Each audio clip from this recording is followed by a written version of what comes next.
عورت محبت کرے اور اسے چھوڑنے کا سوچے، یہ ناممکنات میں سے اعلیٰ درجے کی بات ہے۔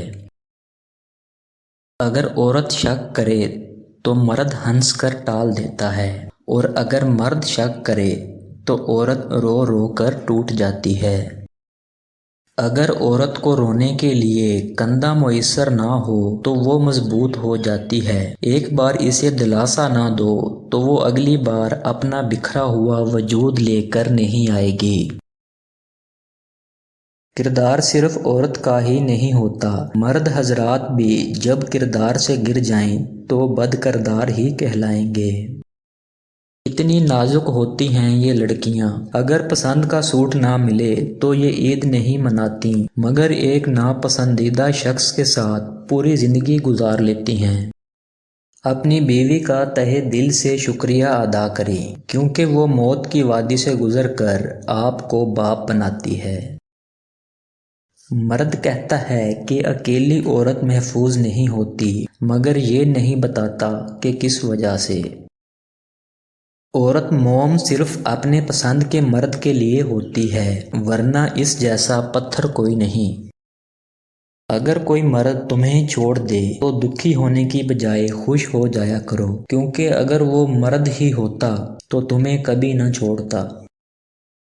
عورت کو عزت رب نے تحفے میں دی ہے، جبکہ مرد کو کمانی پڑتی ہے۔ حیادار ہونا مرد پہ اتنا ہی واجب ہے جتنا عورت پہ، لیکن اس دور جاہلیت نے حیا، وفا، قربانی صرف عورت کے لیے ہی مختص کر دی ہے۔ عورت کی عزت کریں جب وہ کسی محرم کے ساتھ گھر سے نکلتی ہے، عورت کی ضرور عزت کریں جب وہ اکیلی گھر سے نکلتی ہے۔ عورت کو نئے رشتے سے اگر عزت ملے تو وہ پرانی محبت بھی قربان کر سکتی ہے۔ یہ مرد کا المیہ ہے کہ وہ عورت سے ہمیشہ محبت کرنا چاہتا ہے، لیکن پرکشش اس کے لیے صرف حسن ہوتا ہے جو کہ ہمیشہ نہیں رہتا۔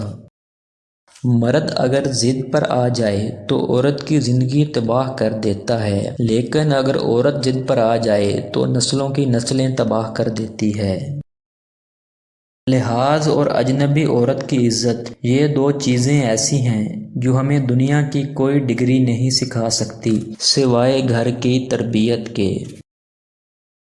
لڑائی جھگڑے کے بعد عورت کی خاموشی کا مطلب کہ مرد اس کے دل سے اتر گیا ہے، اور مرد خوش ہوتا کہ عورت دب گئی اور اس کی جیت ہو گئی، جبکہ یہ اس کی ہار ہے، کیونکہ وہ عورت کو ہار گیا ہے۔ عورت کی طاقت اس کے جذبات میں ہوتی ہے۔ طوائف جسم تو دے دیتی ہے، مگر کبھی اپنے جذبات تک کسی مرد کو پہنچنے نہیں دیتی، جبکہ عام عورت جب محبت کرتی ہے تو سب سے پہلے اپنے جذبات دیتی ہے۔ وہ اپنا جسم دے یا نہ دے، اس کی خوشی، اس کے آنسو اسی انسان سے منسوب ہوتے ہیں۔ عورت کو مرد سے نہیں بلکہ عورت کو عورت سے تحفظ کی ضرورت ہے، کیونکہ ایک عورت ہی عورت کی خوشیوں کی دشمن ہوتی ہے۔ مرد جب بھی گالی دیتا ہے، اس کی ہر گالی عورت سے شروع ہو کر عورت پر ہی ختم ہوتی ہے، اور یہی مرد سب کچھ برداشت کر لیتا ہے، مگر عورت کی دی ہوئی ایک گالی اس سے برداشت نہیں ہوتی۔ عورت جب پرواہ کرتی ہے تو رو دیتی ہے، تڑپتی ہے، سسکتی ہے، لیکن جب پرواہ کرنا چھوڑ دے تو اس کے سامنے چاہے ناک رگڑو یا آگ میں کود جاؤ، اسے کچھ فرق نہیں پڑتا۔